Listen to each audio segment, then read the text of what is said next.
Hello and welcome to the Worn and Wound podcast. My name is Zach Kazan. I'm the managing editor at Worn and Wound, joined today by media manager Devin Pennypacker, who's remote from Virginia. Devin, you're on the eve of your vacation. You're wearing a bucket hat. You look like you're ready to just like get out on the water after as soon as we finish this podcast. How are you doing? Oh, I'm great. Yeah, the second this podcast is done recording, the laptop gets slammed shut, and I'm going to run out of the back deck, jump on a paddleboard, and just off into the horizon I go. Listen, I wish you well. I hope you have a great vacation. I feel honored that you have elected to spend your last moments on the job this week recording a podcast with me. Anything for you, Zach, of course. Yeah, really deeply appreciate it. This is our Q&A episode, which we do about once a month. You, Devin, have, as always, fielded a bunch of questions from our Slack community. Did we ask anyone else? Did we ask Instagram this time? No. This was exclusive to our Slack community this time. All right. So if you are not in our Slack Plus, you didn't get a chance. So you should probably join. Yeah, you're going to get a real taste of what the Slack community is all about. Absolutely. Think, on this episode. Just me today. So you and I will be answering these questions solo, or not solo. Dually, I guess. But you've been keeping the questions. I haven't seen them. Yes. Is kind of what I'm trying to get at here. So, yeah. Before we get started with the Q&A, let's do a wrist check. Devin, what are you wearing today? Oh yeah, good one. Okay, so I am wearing my Certina DS Super PH 1000M, which I've worn a lot. I've worn it on the podcast a lot. People have seen me wear this. But the reason why I've been wearing it a lot more recently again is I have it on the Dive Core rubber HP strap in collaboration with my buddy Brock over at Deep Sea EDC. I'm very picky when it comes to rubber straps. Most of them look pretty cheap. Most of them feel kind of iffy. And sometimes I get like a bit of a rub mark on the outside bone on my wrist because I wear them a little bit lower than most people. This strap is wildly comfortable. So I put it on here just to kind of support Brock and support the recovery mission that he's working on. But overall, I can't seem to take it off. I really enjoy it, and I want to put it on more watches. Very nice. It's bright yellow. It is, like a canary yellow. It's nice. This should give you a little clue as to how much I like this strap and how much I want to support my friends out there, because yellow is one of my least favorite colors, but I love this strap. So yeah, it's pretty great. Excellent. It's the same color as the accent on the new Tudor chronograph or Pelagos FXD chronograph that was released today. Total surprise, showed up in my inbox this morning. They did it again, a yellow FXD carbon chronograph. A random little treat for you right before the holiday. Yeah. I guess you can just kind of count on one of these like every other month or so. At this point, yeah. So, yeah. I am wearing my Arkin Alterum watch. I just decided I would wear this watch over the last 2 days. It's super comfortable. Titanium. Yeah. This has a rubber strap as well. I find this rubber strap to be extremely easy to wear. I have the same sort of like, complaints about rubber that you and many others have. It can sometimes be, a little bit aggravating. This one's great. Super soft. Like I said, lightweight, cool watch. Ken's a good friend. So yeah, always enjoy pulling this one out. Yeah, super cool. Because honestly, too, like I think both of us went for the grab and go summer options. We just wanted something simple, something that's pretty lightweight, and just a little bit of fun too. You want some fun on your wrist when you're going into the summertime. You don't want I don't know. It's not dress watch season. Put them away. Pull out those chunky dress divers. Watches can be fun though. I mean, there's like I think there's multiple ways you get fun. It's all relative. We're talking about flexible terms here. It's fine. All right. All right. Let's get to the Q&A.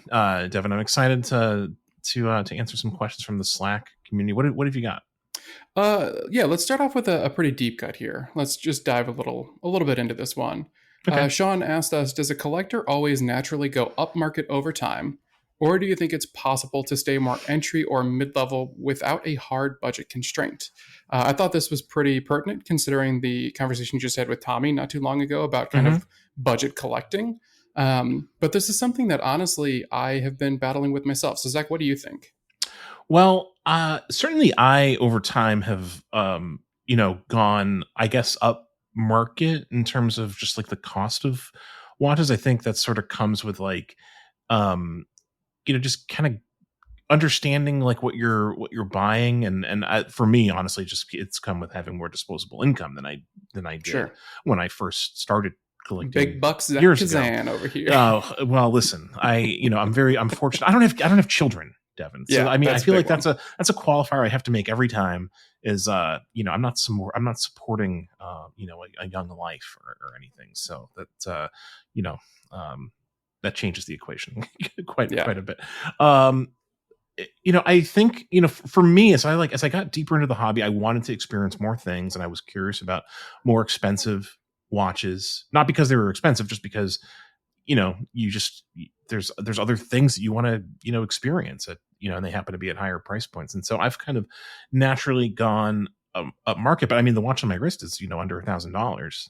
And I yeah, still kind of like enjoy watches at that level that I started at too, which was, like very inexpensive. And I love finding watches that are, that are affordable and kind of like pack a lot of, like a lot of things I like into, an affordable package. But, I think very often the trajectory is collectors go up market. yeah, Tommy's collecting is really interesting because like he's very focused on that super affordable, super affordable vintage, neo vintage price point. And I don't think he really had, I don't want to speak for him, but it doesn't seem like he has much interest in like going like way up market to like, you know, like auction grade, like vintage right. Rolex or something like that. So yeah, it's I think it's obviously individual for every collector. No one should like prescribe like a goal that's universal. It's just really depends on your interests. But I've found that certainly I've gotten a lot of enjoyment out of the hobby by um you know experimenting with with higher priced watches as I've been able to afford them. um when you start, man, they all seem kind of expensive and hard to They do. afford, right? Yeah, the $200 Seiko 5 seems like a huge drop in the bucket, and I don't know. Now it just kind of seems, well, I guess not huge drop in the bucket. That's a bit of an oxymoron, but it feels like a huge purchase. And now kind of feels like a Hmm. bit of a drop in the bucket. Um, yeah, it's interesting, right? Because I was gonna say that like the word collector is the qualifier for this. Because if you're a collector, I think you naturally move up market. But then I thought about Mike, who's the chapter lead of Cleveland Red Bar. Shout out Mike. He put the things together, and he collects old nautical watches. Now he's a hardcore collector, but that guy does not spend a lot of money and has never moved Hmm. up market with his watch collection. So he's found a lot of interest and a lot of passion in the lower end, weird, funky pieces. He Hmm. finds a lot of enjoyment out of them, and I think that's great. And he has no, I don't know, want to move up market. For me, I find myself kind of naturally drifting up market just because I find that the things that I'm interested in, unfortunately, come at that higher price point. Yeah. When the complications, the different design details that I really like, the touch points that I find really important. I mean, let's face it, a dive bezel. Yes, there's a certain price point at which a dive bezel kind of is great and just remains great no matter how much you spend. But there's also a certain price point at which a dive bezel feels really gummy and not that great. So, you do want to spend a little bit more to get that extra tactile feel, that better level of finishing. Um, I don't know, just a bit of a higher level of what you're looking for.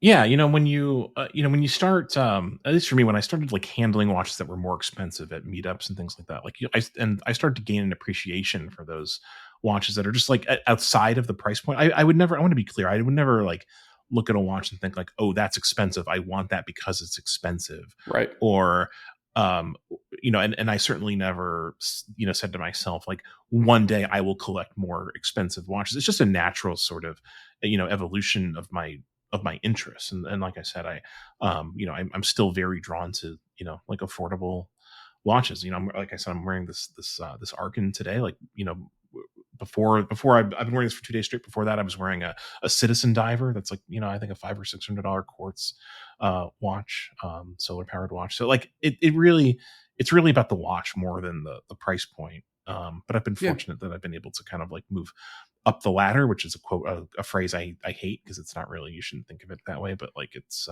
I'm lucky to have been able to experience some things at higher price points over the years for sure. Yeah, for sure. And to each their own, right? You're going to find your passion in the different pieces, not necessarily the price points. For example, I just picked up I think 2 weeks ago, I picked up an IWC Mark 18. Mm-hmm. I was really excited about it. Zach, actually, you and I chatted about that quite a bit, and I was hemming and hawing about it. One came up at a really good price. I couldn't pass it up. I got it, and honestly, within 24 hours, I decided I'm going to move it on and get rid of it because it just Oh, didn't right. scratch the itch. Yeah, there's something about it that I had tried on the Type 20 on bracelet right before it, and there's something about the Type 18 on strap that is just not quite what I was looking for, but the Type 20 is. I don't know. Yeah. Anyway, that's a whole side tangent. They were getting off topic. But when it came time for me to pack for the trip that I'm on right now, I wanted to bring 3 watches, ones that were fun sport watches, ones that could get wet. And even though the Type 18 is brand new and it is a more expensive watch, and typically we want to show off our new expensive watches, that one stayed at home. And I brought my Timex Q GMT because that $150 watch I find a lot of fun in.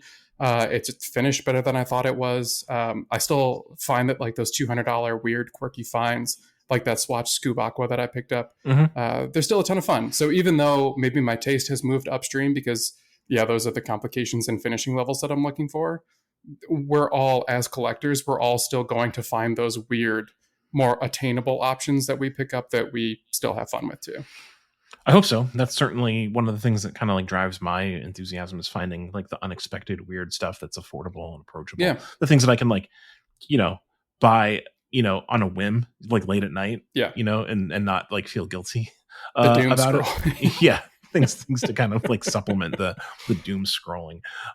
Yeah, that's a good question. I'd be curious to know what other listeners think about that, if they're like committed to staying at one price level, or if they'd like, or how they feel about going up tiers and prices. There's a Yeah. lot. There's a lot to kind of like unpack there. I think if you really start Yeah, a thinking lot of about it. circumstantial things too. Your Yeah, life obviously plays into a huge part of that. yeah, for sure. But yeah, join the Slack community and let us know your thoughts. Yeah, All right, let's talk about some new releases because as you mentioned with Tudor, we've had some new stuff, and yeah. honestly, it feels like we've had a barrage from top to bottom in the industry. Hmm. Steve brought up though the new Casios that have released. Casio released a new automatic watch. What do you think the future holds for the brand? I wasn't aware of a new automatic watch from Casio. I have to plead ignorance here. I Were you believe, aware of this watch, Devin? yeah, I believe he's referring to the Edifice. Oh, okay. The integrated design that they have. So we had them in the office. A lot of people had talked about these watches. They're pretty attainable. I want to say they're just around $200 being added to the Wind Up Watch Shop. Maybe they're up right now. Who knows? I'm actually pulling it up to see now. But I think that the brand is testing the water. They want to see what they can do in that entry level price point. They want to see if they can expand outside of. Uh, they're very good at the vintage quartz. They're very good at the tough side of G-Shock, and I think that this is just them testing the waters to see where else they can expand. I don't know if it's really a huge market push that they're trying to make, but so far they've gotten some really good feedback. So I wouldn't be surprised if they really start throwing it out there and seeing what more they can do. Yeah. It's interesting. I don't think. I mean, Casio has always been about kind of like the democratization of like whatever technology they are leveraging, at any Mm-hmm. given time for whatever, watch or line of watches they're producing. So, um, yeah, I mean, I just like, I think that, as far as, I mean, G-Shock, of course, is sort of like what we all think of when we think, when we think of Casio watches. And G-Shock to me seems like a very healthy product. There's always a lot of G-Shocks to choose from at the like super affordable end, around like $100 or so, and they keep doing Yeah. really interesting things. Also at like the higher like collector level end, where they make watches that are like up over well up over $1,000 in a lot of cases. So actually we just got, I think it's under embargo by the time this podcast comes out, but there's a pretty interesting one coming out like this week, I think later this week. That's Oh yes. Was that the one email that just came through? yes. Yeah.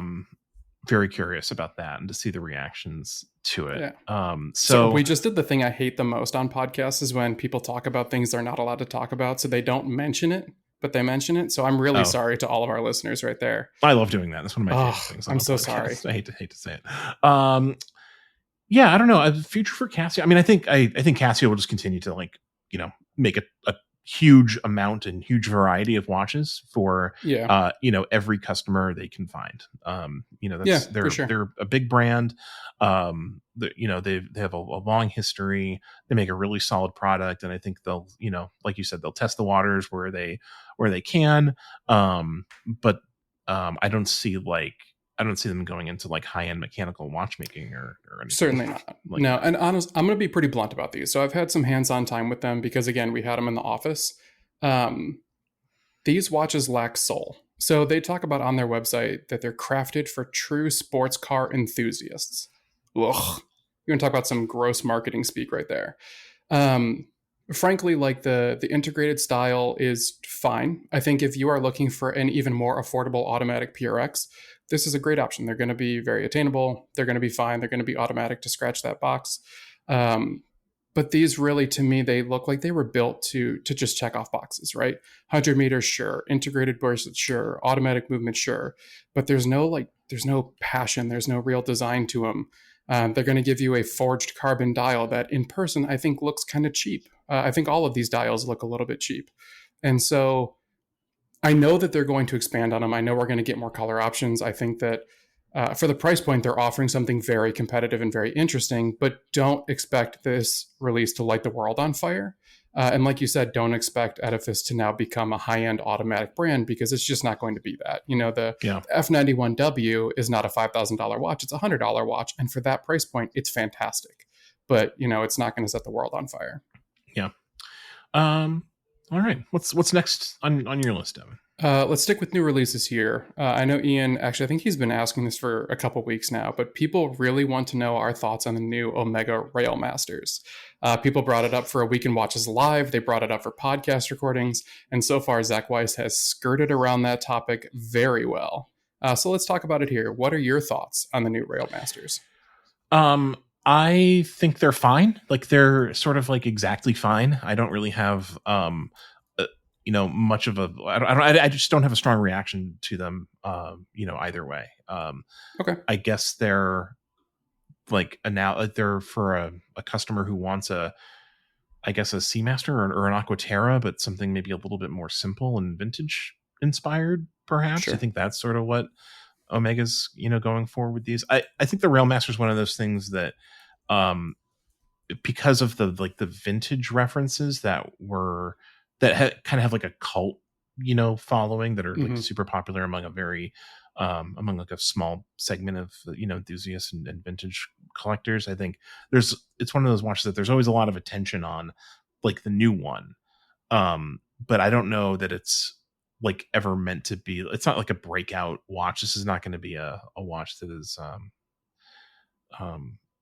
like a viral sensation. It's just sort of like a very sort of like average kind of watch. It's very Sure. middle of the road. I don't really think there's a whole lot of interesting things to say about it, which maybe is No. why Yeah, I maybe think you're that's why right. Zach Weiss has been skirting the issue a little Yeah. bit. But I mean, in our Slack discussion, I kind of came out hot on these saying I don't like the fact that the gradient dial and the slightly colored indices make it a little harder to read.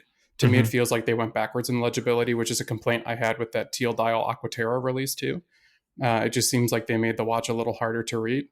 I do Yeah, like I the agree with fact that that. they went more vintage Railmaster rather than the like brushed denim looking dial that they had before, which is kind of nice. The dials to me just seem like they're in a lot of ways just very safe choices. Yeah, Like these are and this is true for like most watch brands that are like very large and owned by larger holding groups or conglomerates. Like they're like these are designed in like a boardroom, yeah, with businessmen and not and women, and not not like people who are like really design yeah, focused. Like it just kind of reeks of like um like just of the product. It's not yeah, a it's not a watch that someone like conceived from scratch. It's like, how do we like reintroduce this thing at this yeah. particular time to these particular people to extract as much profit as possible. And it's like there's something, maybe that's like a cynical point of view, No, I think there's but more it's equation than passion. yeah. Yeah, it's a bummer too because I am one of those people who likes the neo vintage Railmaster quite a bit. Hmm. The old Railmaster XXL with the pocket watch movement is like, that's on my hot list. If I ever see one in person, I might have to snatch that up. And I think too, the funny thing is this, I think, got more public reaction than the new smaller coaxial Aquaterra, the new smaller Metas movement, which I think is a bigger release for a lot of people, or it should be a more important release for people. But that one's not getting a whole lot of traction because they're only showing it on women, which is interesting. Well, they're quite small, right? They're like They are, yeah, 30 yeah. millimeters or something Omega like calls it so. their little secret, 30 millimeter Aquaterra. Yeah. Um, yeah, I mean, I'm looking at the article we ran that Elodie wrote on the new Railmasters, and like I don't have like a strong like negative reaction to these watches, but like my eyes would just like glaze right over them if I saw them like in a Yeah, case. And like there is a certain like Omega does their market research, and they know that there's a certain number of people whose eyes will not glaze over these watches when they see them in the case, and they'll like be drawn right to them, and I'm sure they'll sell however many they need to sell. But it to me it's just like it's all just kind of generic. yeah. No, I agree. It's again a more equation than passion, and Yeah. that's just a bummer from a brand that I care about a lot. All right, here. Let's see. Let's grab another one. All right, so there's been a lot of talk about this recently. This is more pop culture referencey, but still sticks with Omega. What placement for a watch in a movie or TV show has influenced a purchase for you, or has it? So it never has. I've never Okay. actually bought a watch because of its placement in a movie or TV show, but I can think of one that I've thought about a lot and still might. And Oh, that's cool. Al Pacino wearing a Bulgari Diagono in Heat. Ooh, yeah. I just Because rewatched that movie and was like staring at his wrist. Yeah, it's yeah, awesome. because like Heat's like a great movie. It's probably like one of my like I don't know 5 favorite movies if I like had to make a list. Wow. Okay. It would probably be on there. I love the movie, and I love the way I love the way he wears that watch in that movie, and I like the watch too. I think the like that that particular Bulgari, but also like more contemporary Bulgaris that are kind of like borrowing from that design are really nice as well. They're relatively affordable. Um, like you can find like pre-owned examples of that watch and other watches like it on eBay for very fair price. And I've definitely done my share of searches and told myself if I ever see one like under X amount, like maybe I'll pull the trigger.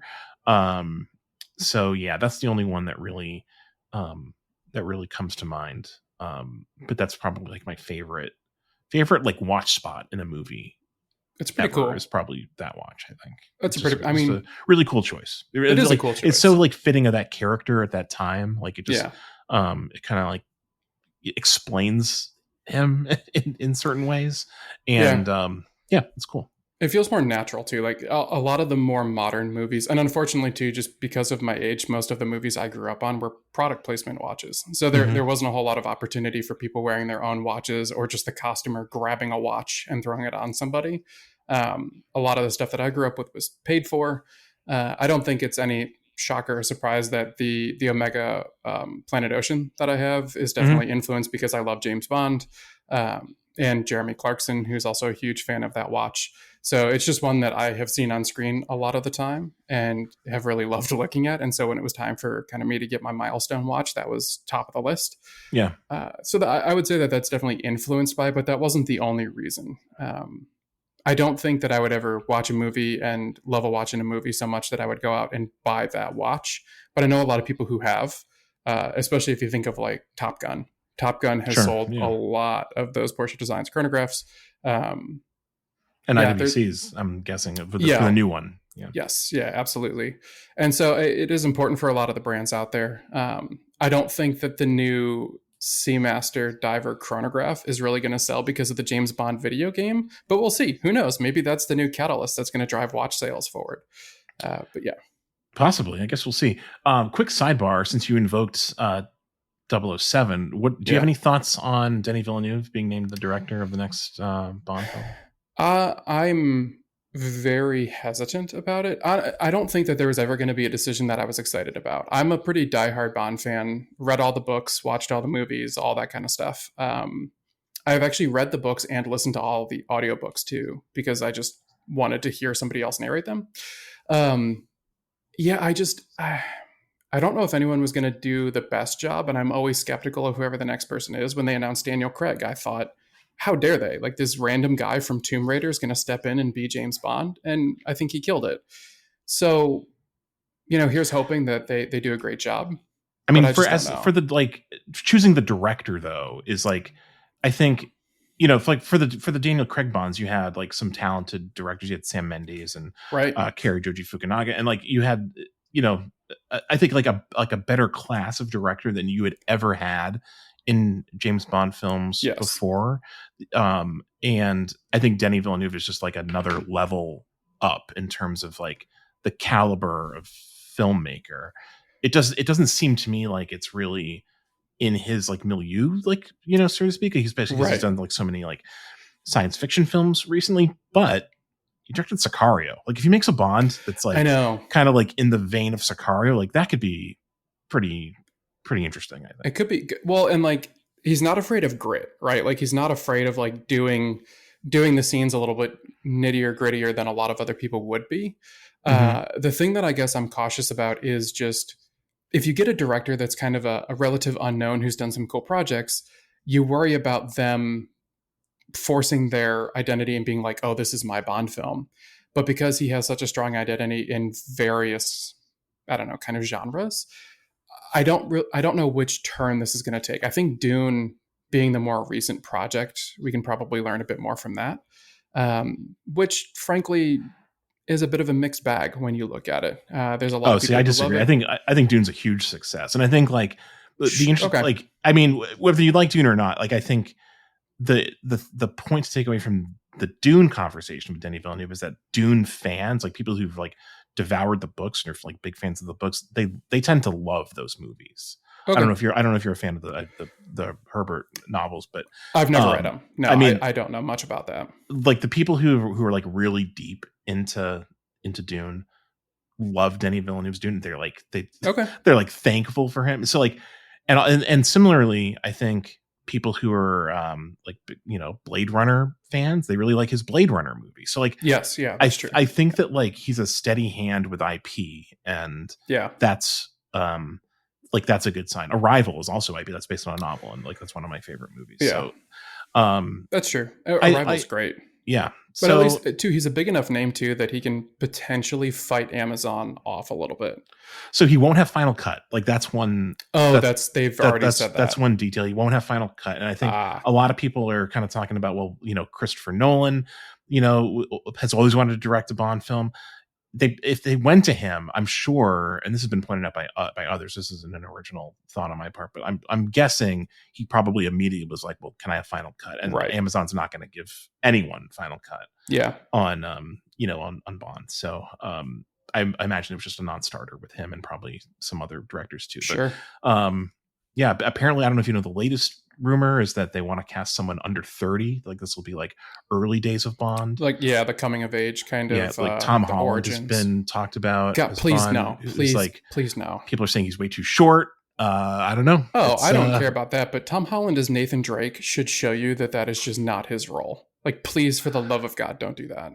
we'll see. I don't know. I think we'll get an Ugh. announcement relatively soon on casting. It'll Oh, be they're going to move quick. They're going to move very quick on well, the this. thing, I mean, Denny's supposed to start shooting Dune, the third Dune, like later this summer, apparently. So, Mm. but I think that like they want to get their ducks in a row. So I think we will see like announcements. But yeah, exciting developments if you're a Bond person. Yeah. I think the Mission Impossible movies are better than the Bond movies. That's my take.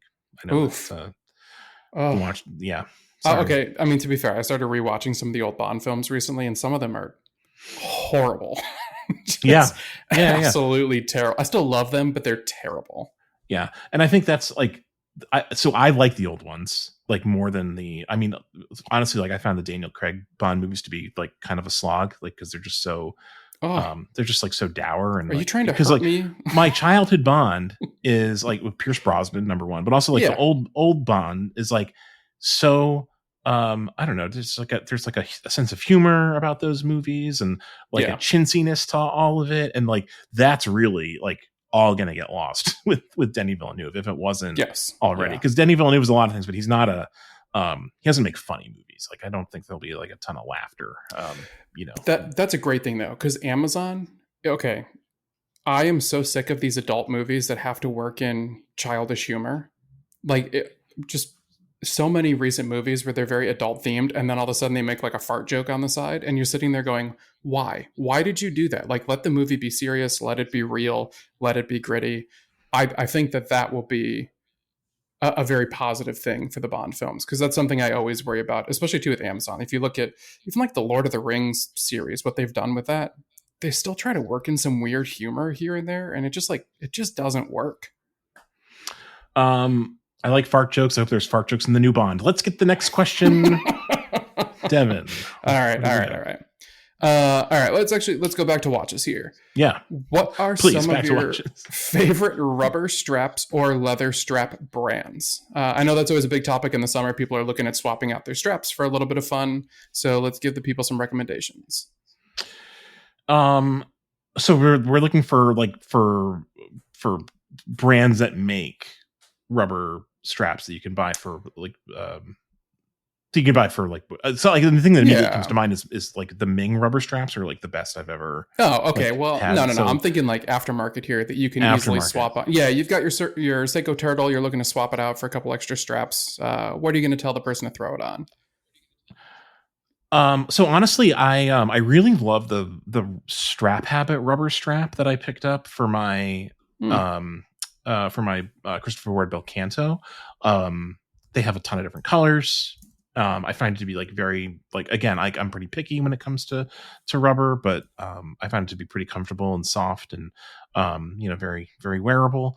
I don't imagine like I probably will never put that watch back on the bracelet. I think it just like really works best for me on rubber. I might buy like more Strap Habit straps, and it's not an ad. Like I paid full price for that strap, so I think it's just a really good strap and a really good match for that watch. Obviously, it's sort of like watch dependent. I mean, I guess that's my recommendation is the Strap Habit. Well, you know why they're so good, right? Why is that? They're from Ohio. Everything from Ohio. It's just fantastic. Oh, I didn't know that. Yeah. Strap Habit, just outside of Columbus. So. Oh, wow. That's great. Had no idea. Yeah. Let me retract my recommendation.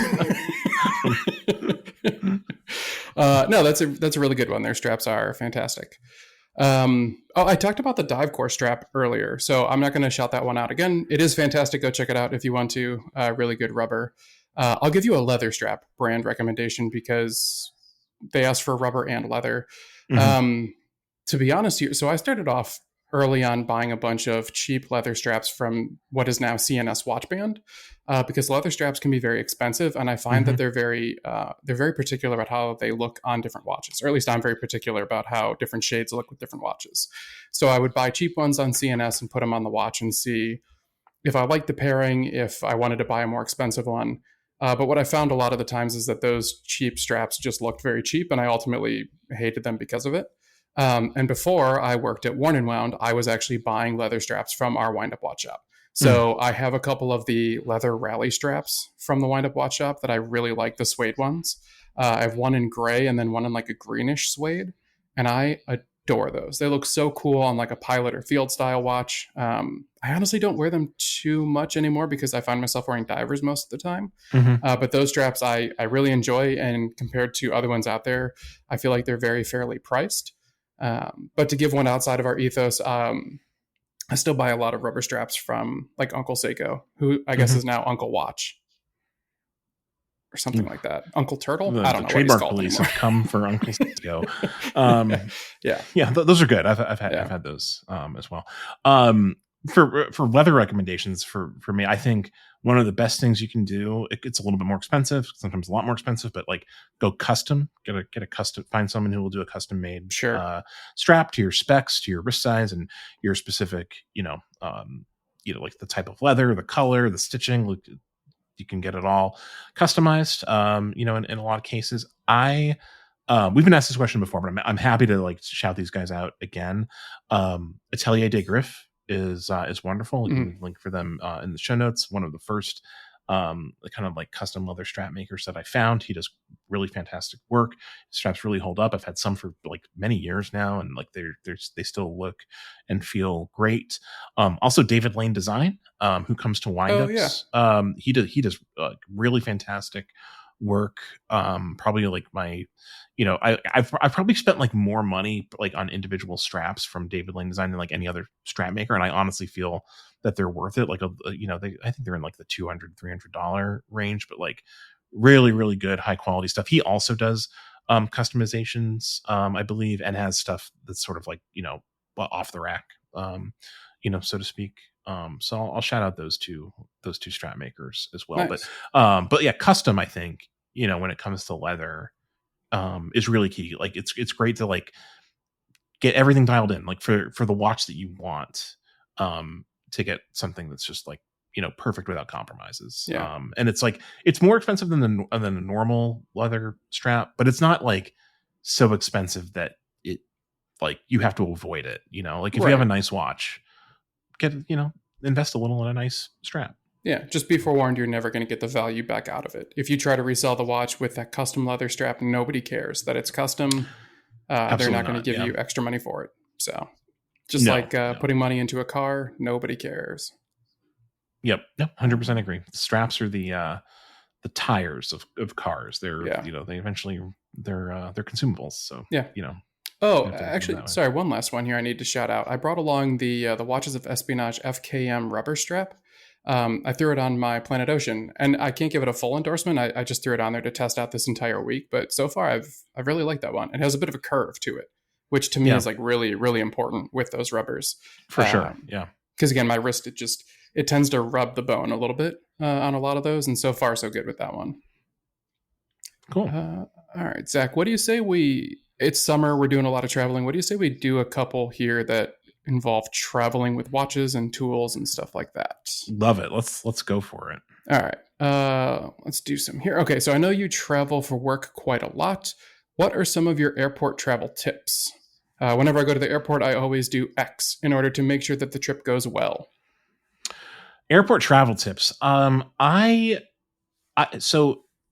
For me, I like to be early. I'm an early person. I don't like to be Ugh, cutting it close. Sorry. ugh, I God, find that my whole travel experience is just much more enjoyable if I'm not worried about time and timing. And like sure, my so like Boston has like a good airport that's like very um it goes everywhere yeah, basically. But yeah, it's a good hub.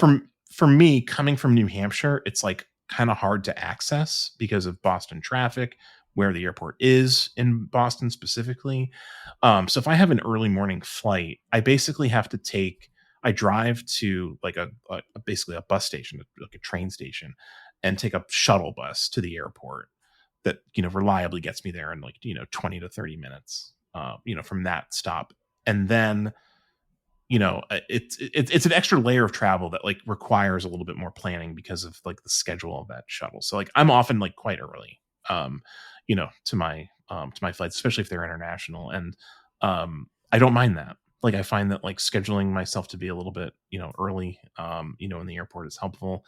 um Makes me more comfortable. I like to also like eat something that's like sustaining and healthy before I get on the plane, because I don't really like airline food. Like even in like the handful of times I've been flown somewhere in business class by like a watch brand or whatever, like even like that food is like not very Oh, good. So I it's try to like horrible. I try to avoid like eating a heavy meal like on the plane. I'd rather kind of like have something, you know either like in the airport or something that I bring like before I get on the plane. So that's another tip I have. Also just like travel like as light as possible. Like I don't overdo it Yeah, when it comes to packing. I'm not insane about like never checking a bag. I don't mind checking a bag. I know there are some people who just like refuse to do that ever, and I have respect for that. I just to me it's not something I'm willing to like put the time and effort into to like get all my packing cubes arranged just so or whatever. So I'm happy to check a bag, but like just one bag. And sure. Yeah. I try to like not overdo it, when it comes to when it comes to packing, just because I don't want to be carrying or lugging a lot of heavy stuff around through an airport or wherever it is that I'm going. So, um, yeah, that's what comes to mind immediately. What about you, Devin? I so I'm not the early to the airport crowd. I mean, Yeah, I I feel like like to give I'm on myself an island here. time. Like everyone, like I see this like people like. Have you heard of airport theory? Like this idea that Yeah. like you Okay. can leave First it. of all, those people are idiots. I'm sorry for the harsh term, but like, you're an idiot. You missed your flight. And the amount of people who I see who are like filming TikToks while they're running to their gate as they're shutting the door, you're Yeah, dumb. Go home. You missed your flight. I'm the opposite Um, of that. I will never test that. I'm like, yeah. Don't do that. get me there early. But I'm But also you, it's not you're somewhere in the middle. It I'm in sounds the like. middle. Yeah. Like my parents are the people where they're like, oh, if you have a domestic flight, you get there 4 hours early, and if you're going Oh well, international, you're that's there like insane. it's crazy. That's It's too mental. much. No, for me, I'm I like, just follow the guidelines. Just to be clear, yeah, I follow the and it is very guidelines. different. To be fair, like we grew up in Cleveland, and the Cleveland International Airport, or Cleveland Hopkins Airport, sorry, is actually ranked as the worst airport in America. If you didn't know, with the Oh latest wow, survey, um, congratulations. yeah, their TSA lines are horrendous. So there's some justification for the early to the airport theory for my family. Um, but anymore for me, I like to take my time. My whole recommendation is just like make everything as frictionless as possible.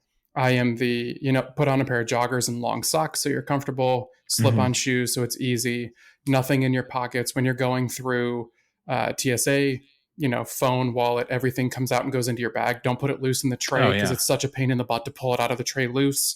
Do Just try people? to That seems like such an odd. Like do people still need to be told that to like not put yeah, their I like? see it all the time. I travel a ton, and I see so many people where they're like throwing their keys and wallet and phone just loose in the tray, and I then they're feel like scrambling okay. to pull it I feel out. like our listeners That's don't need to fair. be told that. Like I'll give that's you I'll give you a couple really good tips though. One really important tip in my mind is pay attention to the TSA scanner line that you're going through. So there are two types of like detector scanners that you can go through. hmm. One is a little bit smaller and has very squared off edges, and they're usually darker. Those scanners you need to remove your electronics from your bag. If you Hmm. get the ones that are slightly larger with rounded edges and usually like a white or cream color, you don't remove your electronics. Yeah. So I will forcefully make my way into that line, whether people are upset about it or not. So that way I don't remove the electronics.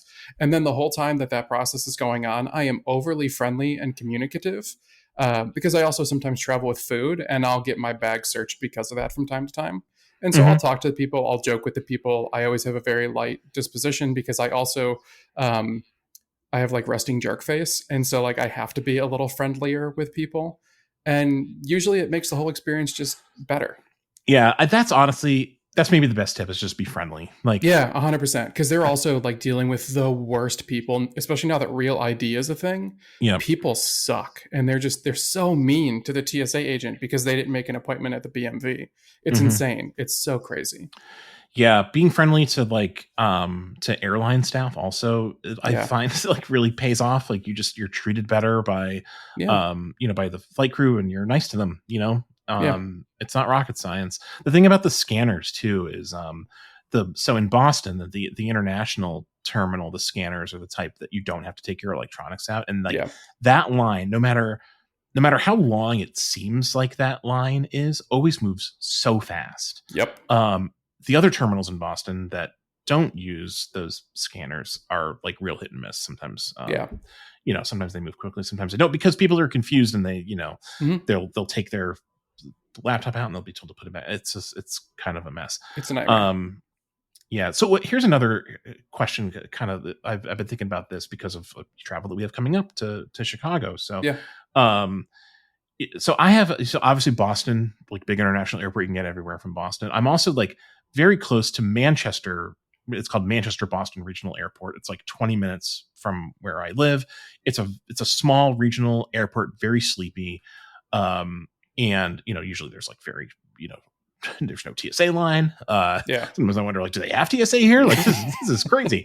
But it's so accessible. Like I just like park there. It's very easy. But like I have to like, there's a layover, wherever I go. Yep. Usually from Yeah. that airport. So where do you stand on that? Do you go for the for the direct flight if the airport is a little harder to get to, or do you take the easy access airport and just deal with the layover, or are there other Um, factors that go into your calculation there? Yeah, I mean, for me, it's like total flight time. Like, there have been times where the layover's long enough that I can enjoy the city I'm having a layover in. And so I will. Hmm. So I'll like book the layover to be especially long, and that's fine. I don't care. Other times I'll drive. So, like, Cleveland has a lot of layovers. So when I was living in Cleveland, there were times where I would like drive to Detroit or Pittsburgh because they would have more direct flights than Cleveland would, in order to just make that a little less Hmm. friction travel.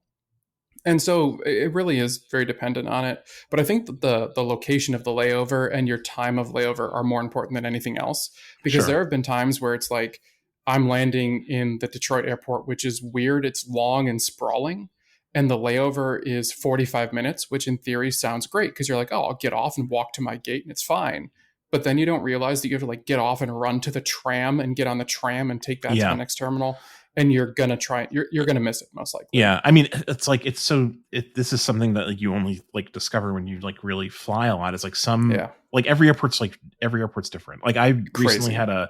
had a short layover in Denver, which is a massive like Hmm. sprawling airport, and I had to get on a train to get to the terminal, but it was so fast because the gate that I landed at and the gate I needed to be at were both like very close Oh, um that's nice. to the yeah, and like I had no like choice in that matter. Like this was a flight that was actually like redirected, and I wound up connecting through Denver like against my will. But like I remember thinking like on the flight there, like I'm gonna miss my connection if I'm in like a distant gate in this terminal because Yeah. it's so huge and I have to take the tram there. Yeah. So yeah, it's just I the vagaries of travel in this It's terrible. I think country. It's if you're a nervous traveler, try to go direct. If you're pretty laid back, then just do your personal preference. But like we just talked about too, be as polite as possible, because you can't force it, right? If you're gonna miss your flight, running and being a jerk is not gonna make you make that flight. All it's gonna do is make that gate agent not want to help you. exactly when you miss your flight, that's when you want the gate agents to be helpful to you, and it'll Right. be easier for them to do that when you're like kind to them. Yeah, if you So get there and you're cussing out Southwest because how dare they book you on such different gates, like they're going to be so put off that they're not going to want to help you. yep, So kill them with kindness and see what happens. yep, that's yeah, the good motto, I think. Yeah. We got time for a couple more questions, I think. All right. All right. What's next in the queue? Yeah, we've got a slew of travel ones here. Okay. So let's see. Another one here talks about traveling with watches.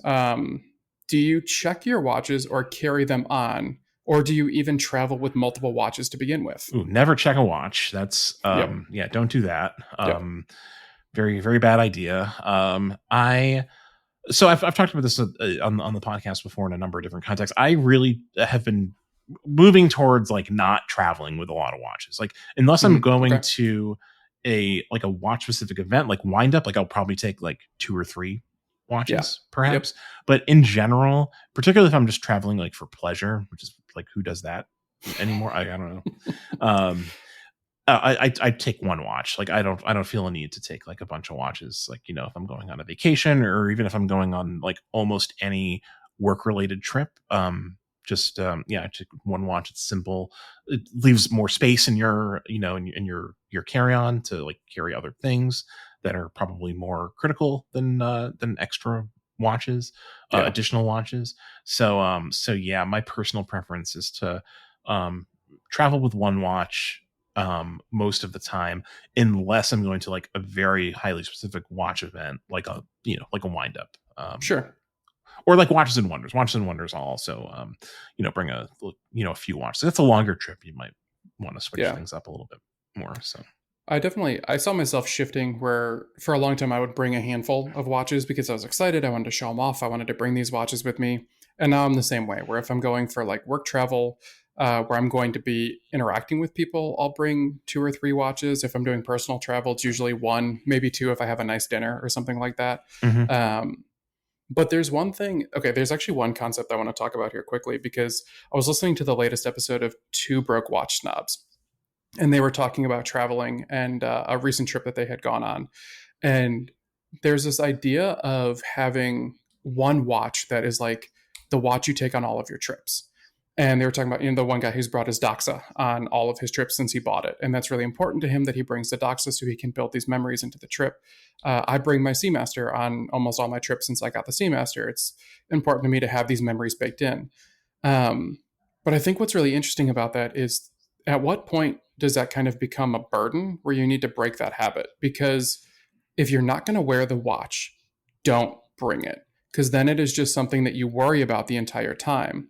And if there's a new watch that you want to enjoy on a trip and you're going to wear that one and the other one is just sitting in the sock drawer, I'm sorry, but watches don't actually tell stories except in your own mind. Yeah. Well, I mean, this is something that I've heard Zach Weiss talk about from time to time, is the idea of like intentionally trying to imbue memories into your watches is just kind of Right. silly. Like, Yeah. I try to wear the watch that I like, that I want to wear in that moment.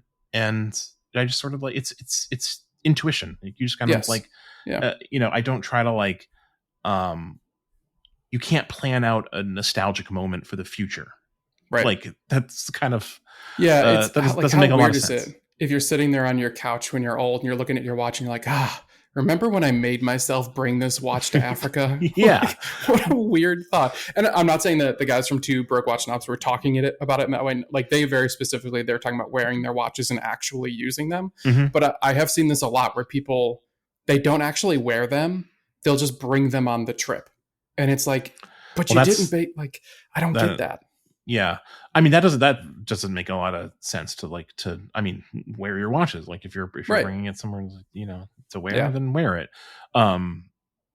Yeah. No, I mean, it's a question that I think a lot of watch collectors eventually sort of like stumble across, because we're just bombarded with like messaging that like watches tell stories, watches are loaded with memories. They're these like, talismans of, emotion and whatever. But and so you naturally start thinking like, well, is mine, like, is this watch what stories does this watch have in it, and how can I put stories into, and like, you can't do it intentionally. It's something that happens naturally over over time, or it doesn't. Maybe some watches, maybe some watches you don't have an emotional connection to. You just like them for what they are, and that's fine. That's fine too.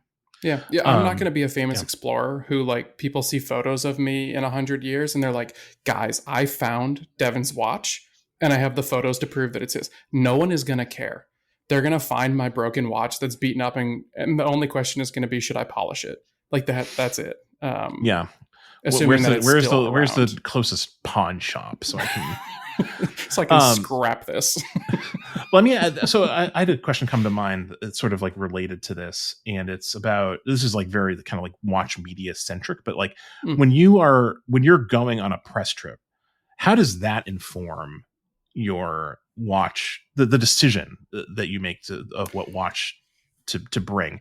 Are you one of these people that, like, say you're like on an Oris trip, like just name off the top of my head, do you feel like I should wear an Oris watch, or I shouldn't wear a watch from one of their competitors? Like, that would be rude. Like, how does that calculation sort of like work out for you? I love that you asked me this in particular, because I don't give a flying fish. Okay. If you invite me to a trip or to a press event or to a boutique or something like that, I'm just going to wear whatever I want to wear. And this has actually come up recently. I can't remember. I went to a boutique opening. I was hanging out with a couple of people in the influencer sphere, and they were talking to me about the watch that they were wearing, and they were both wearing watches of the brand that we were there to support. Mm-hmm. And they were talking about the watches that they had, and they were both like, yeah, I have this on loan from the press company, and like, yeah, I have it on loan from the press company.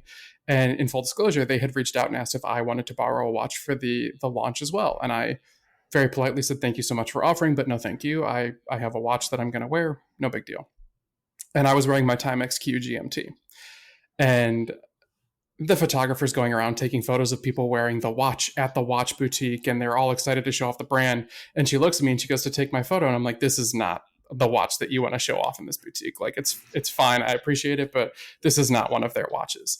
I'm not I don't know. I'm not the pawn in the scheme here. I'm not going to be the shill that pushes things out there. Now, I do have like a vintage Oris piece that I really love, that if I'm hanging out with the Oris people, I might throw on. I might even have it on by random chance. Mm-hmm. But if you offer me a press loaner to show up at a boutique opening, fat chance I'm going to take it. If it's a launch event and you're offering me the brand new watch to try out, I'll probably say yes so I can get some hands-on time with it. Mm-hmm. But like for a boutique opening, no chance. Yeah. I feel largely the same way. I feel like, I'll just wear, I have watches. Like I'll wear my own watch to whatever, you got to event. build the memories in, Zach. Well, yeah, I will say I do try I'll describe my recent, decision making, for the recent trip I went on with Moser to their F1 event. So I was sent the itinerary ahead of time, and it was explained that like watches will be lent to me, like they were going to lend their mechanics watch, their new smartwatch, to us like on the day that we were at the track to experience like how that watch, like that makes a lot of sense. Like of course I want to like take advantage of that. It's part of the story that I wrote for the watch. And then there was a cocktail event like the next night, and there's another watch that's loaned for that. Great. Yeah. Get to wear like a cool, independent watch. Maybe give me like a tourbillon or something like that'd be fun. But like I'm thinking about like what watch am I going to wear on this trip? I decided like a watch of mine, like, basically am I going to wear like to the airport, and then like like the decision becomes like much easier to just wear something simple and neutral, that is, like not going to draw attention to itself. And I think like that's what I really try to do when I'm on a trip like that with a brand, or at an event like that with a brand, is I'll choose a watch that like, it's not a distraction, Sure. because I want to be able to focus on, the, whatever I'm there to, to see or to write about, or whatever. And also like on the Moser trip, I took my Laurier Hydra 3, cool. Which is a, it's a GMT watch, great travel watch. Obviously Montreal's 3 hours away. I didn't need it for GMT function, but it's just a really good, like simple, robust, reliable dive watch, that's like just good for any travel anywhere. So, and it's like, it doesn't compete with Moser. It's, it's neutral. It's like, it's under the radar. And that's sort of like what I'm going for on these things. I don't want, like my watch to be a focus of like, of anything, among other people there or whatever. So do you ever consider it like for a change of pace watch, where you know that you're going to an event that's going to be full of chunky dive watches, and so when you're in your hotel room at night or going to dinner later on, you bring like a slim dress watch? Do you ever like have a palate cleanser watch that you bring with you, or is that not something you think about? That's not something I think about, but I do like the idea of a palate cleanser watch, and that's something that like kind of comes into play like after like a longer trip, like after Watches and Wonders, like for example, like I'll wear something that I didn't bring with me, and that is like easy to wear and comfortable, and probably not like the watches that I've seen on that trip. That trip specifically, you see a lot of like very high end stuff. I'll probably put on something that's like inexpensive and simple, to kind of like ground reset. You. Yeah. I mean, I was wearing a $200 watch at a Nobu dinner and felt like the coolest guy in the room. No, that's awesome. That's like that's the move, I think. Yeah, that cost less than the one glass of champagne they poured me, and I was pretty stoked about that. Do we have? Are there any more questions? Do we? I think maybe we have time for like one quick one, and then our cultural recommendations. Let's do one quick one here, and let's stick with the travel theme. It's someone here asked. Oh, Sean actually just wanted to ask about traveling with a watch tool. He's never traveled with one. Do we travel with a watch tool, and if so, which one do you travel with? I don't. I've never felt like I needed to change make a strap change. On the road. Just kind of goes along with my like simplicity and travel and packing, and just like one extra thing, like one sharp extra thing. Like I don't need to. Pack that's fair. So, I do, because of the simple fact that I do strap change quite a bit when I travel, and that's because a lot of my travel involves water sport or some sort of like a wet activity, and if I have like a nylon strap, I definitely don't want to be wearing that nylon strap all the time. I'll switch to rubber, or maybe I want to put the bracelet back on. So I find myself kind of rotating between them, or even just like making micro adjustments because my wrist will swell in the heat if I'm sailing or something like that. Sure. And so for me, it's really the tool that I bring is going to be one that has tips that I can unscrew because I don't want to stab myself or like poke through my watch roll, because Oh that's where the man, tool yeah, goes. that's another. Yeah, and then you Yeah, gotta. It's one more thing to do. See this. This it's a pain sounds in the less like a butt. vacation to me. You're doing watch surgery. Yeah, You're putting tools together. Man, it's tough. that's Well, so again, that's the beauty of our wind up watch shop tool, is that it has caps. So like it's like a pen yeah. basically that has caps on the end and it protects the tips. Yep. I brought one of those with me. I also have I think Bergion's tool. It has the screw off tip ends. Mm-hmm. So I have both the wind up watch shop tool with me today and the Bergion, uh, you know, whatever standard watch tool they have. Yeah, I the have both of springboard tool. those. Yeah. Yeah, Yeah. I think they're Yeah, great. the Bergeon tool is the. I mean, that's the. I have a couple Bergeon Yeah, tools, and that's like kind of it's the gold standard. I have the wind up tool also, which is like super convenient, and it's like yeah. made for travel. I just don't. Yeah, I don't travel with one of those. Yeah, But well, it's nice. That one has the screwdriver bits too. So like you yes, get the extra flatheads, which are also good for like sunglasses, which I also find myself adjusting quite a bit when I'm doing water sport. yeah, yeah, for sure.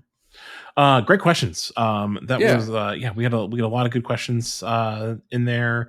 Um, yeah, well, I always love doing these episodes because like I come to these blind. I don't know what's going to be asked. So I love a podcast I don't really have to prepare for, honestly. Like it's great to, to not have yeah. to. Yeah. I love the blind Um, side. yeah. I did prepare a cultural recommendation to bring that Oh, bring fantastic. that back. We took a couple weeks off from the cultural recs, but or actually no, we didn't. I think Tommy did one last week. Okay, But this we is what the recorded people that want. earlier. Yeah, I'm getting the recording. Like we record out of order sometimes, so I Yeah. feel like it's been a while since I've done one of these. Anyway, Devin, I know you mentioned you have one in the can, ready to go. Yes. What's your cultural rec? So okay, first of all, I'm going to double dip and break the rules very quickly here. First There are of no all, rules. There are no rules. okay, It's perfect. fine. I want to shout out the fact that in the Wind Up Watch Shop, we are actually having our summer sale going on right now. So there's the summer sale 10 code, which is like 10% off of almost everything in the shop. And then there's flash sales and stuff like that going on. So if you were waiting for the summer to snag a deal, now's the time to do that. Save some money while you're at it. But my personal cultural recommendation, Mm-hmm. we're talking about changing out straps. What is the Yeah. most annoying thing about changing out straps? Spring bars. Oh, I was going to say all the blood from from injuring myself. Maybe that's just me. Open wounds that are just flowing, and the infections, the deep puncture wounds. Yeah. Well, for me, it's spring bars. Okay. Yeah, they tend to shoot off of my watches. They end up all over the place. And I found myself on my desk from an old photo shoot I did. I had an old Playboy cigarette ashtray. And I just started taking out the spring bars and putting them in that ashtray. And then I put like a tool in there. And the tool, because it has the cutouts for the cigarette, the tool sits perfectly across the ashtray. There you go. And so that has become like my watch dump tool tray. So all the screws that come out, all of the extra links, all of the spring bars, and then the tool, they all just kind of rest in the ashtray. And the fun thing about this is that there are a lot of really cool vintage ashtrays out there that you can find at like Goodwill or on eBay. If you go on eBay, you can search for them and find a really interesting one that you can use as a photo prop, but then also use as a fun little desk dump tray and make all of your friends think that you're a habit chain smoker. Yeah. No, that's a good tip. Oh, tell me more about this ashtray. Is it like a glass ashtray with the Playboy Bunny logo at the bottom? Yeah, so the one that I have, it's a four cigarette slot ashtray with it's clear glass, and in the bottom it is pressed. It's stippled with the Playboy Bunny kind of pressed in the center of it. Mm-hmm. Very interesting. Obviously, like very much one of those things where you mail away from you read all the articles and you kept the cutaways and you sent them off and you got the ashtray in return. Or maybe it was stolen from the mansion. You don't know. Or a Playboy Club back in the I do have a Playboy Club card as well. Funny enough, I actually went to one of the clubs. There's one in Cincinnati that is now like a Subway and a hotel. None of what you said is surprising in the least. This all makes so much sense. It's like in a really bad neighborhood and the building's dilapidated, but like it's still there. Exactly. Yeah. But yeah, go on eBay and look at vintage ashtrays, and you can find some really cool ones. There's also watch branded ones, so if you want to keep it in the family, you can find some really cool ones there too. I want an ashtray that actually says like Playboy Club Cincinnati on it. I've been looking. I'm not gonna lie, I've been looking. That's fun. Yeah, that's a really good tip. I like that. We'll put a generic search in the show notes for ashtrays on eBay, like so we can pre-fill some some search results there. My cultural recommendation is F1 the movie, which I saw a few days ago as we record this. Really good movie, just really fun. I think watch collectors will like it. There's obviously a ton of watches in it. I will say I saw it with some people who are not part of the watch community. Watches were not part of the post movie discussion. So interesting. Okay, cool. There's a lot of product placement in this movie. Sure. And because this is a big corporate endeavor. I mean, it's F1. Yeah, it's financed by Apple. So it's Right. Yeah, for the watch nerds, there's plenty there. For everyone else, including the watch nerds, I guess there's just a lot of really fantastic racing scenes, like nothing I've ever seen before. It's like actually pretty incredible how they were able to accomplish this, and to know that Brad Pitt was driving around at near 200 miles an hour, and I think technically an F2 car that they made look like an F1 car. Oh, what a poser. Well, because of the cameras, they have to it's complicated. Still, that's pretty impressive. I mean, it's 60 years old, and he learned to drive he's been driving. He's got he's a big MotoGP fan, I guess. He's into racing. Yeah. But anyway, really cool movie. Lots of cliche kind of sports movie stuff. Sort of felt like a remake of The Natural and Bull Durham combined. But interesting. Make it racing. But it was fun. I saw it in IMAX with a big crowd. Recommended. I think a lot of people saw it over the weekend and enjoyed it. So, are you planning to see it? Yeah, it's on my list. Did you do the haptic? Do you have an iPhone? I do have an iPhone. Yeah. Did you watch the haptic trailer that iPhone put out? No, I didn't. It's pretty cool. They basically are tapping into the vibration of your phone to make the phone vibrate with the trailer moments. Oh, interesting. That was pretty cool. Anyway, that weird side note. But yes, I am planning on watching the movie. Hopefully this week, maybe this upcoming weekend. So if you're in Chicago and you saw the movie, come chat me up. We'll talk about it. Devin, thank you so much for coming on the podcast, being the keeper of the questions. I always appreciate that. Seriously, because I this would not be nearly as fun if I knew the questions that were coming. So I love the power. Yeah, you have a lot of control over the course of the pod. And thank you to everyone who submitted questions, and to everyone for listening. We always appreciate it. We will be back next week with another episode of the Warner Wild podcast. Until then, take care.